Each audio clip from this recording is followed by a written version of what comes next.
Hey, good morning, it's Owen Bigland. This is the Inside Edge video blog, part 2 on my interviewing a realtor for the job of selling your home.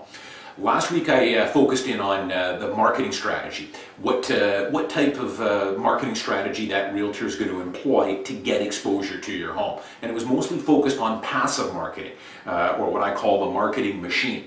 All realtors are going to use active marketing, at least I hope so. Active marketing would be things like showings, running an open house, making some phone calls to other realtors to get some interest. Passive marketing, it runs 24/7. Not all realtors use it because it costs money. It's not cheap. But you need that extra exposure that comes from passive marketing. And you want to make sure that your realtor has a pretty detailed marketing strategy that employs some passive techniques to get that extra exposure to your house. Now, let's talk about a few other final things that you want to focus in on when you're sitting across the table from this prospective realtor.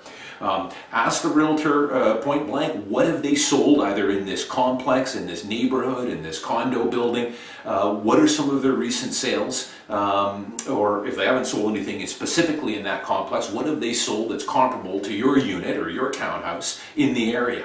And I always come armed with all that. It's in my briefcase. And this will tell a pretty good story. What are the comps or something similar that they've sold recently? What was the list price? What was the final selling price? How many days on market? It'll tell you a story. Now, and importantly, how these selling prices compare to what other comparables in that complex or in that neighborhood have sold for.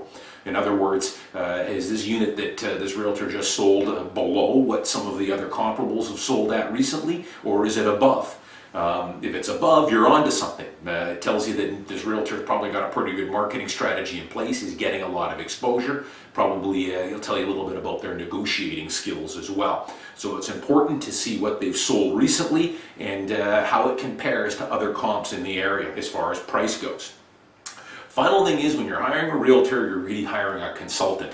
And a realtor should be able to tour your home quickly in 5 minutes and suggest some ways to improve the marketability or the condition of your home. And I've blogged about this before. Condition is important. How your home shows to prospective buyers will determine what kind of selling price you're going to get and how quickly you're going to sell it. So I can go through in 5 minutes and offer some suggestions on ways to improve the marketability and the selling price of your home. Now, you don't have to take all my suggestions. Some people will take a few. It all depends on what you're willing to do. But what I will say is that for every dollar I recommend we spend, you'll get that back and then some on the final selling price. So condition is important, and a realtor should in 5 quick minutes be able to give you some suggestions on ways to improve the marketability. So those are some of the key things to focus in on when you're interviewing a realtor for the job. Everybody's got friends in real estate. You've got an uncle, you've got a buddy who's selling real estate.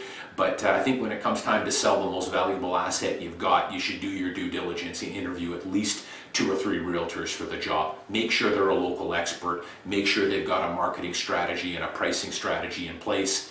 20-minute interview will give you a pretty good idea if this is the person for the job. Interview a few and then decide. I'm Owen Bigland. As always, thanks for watching. I'll see you next time.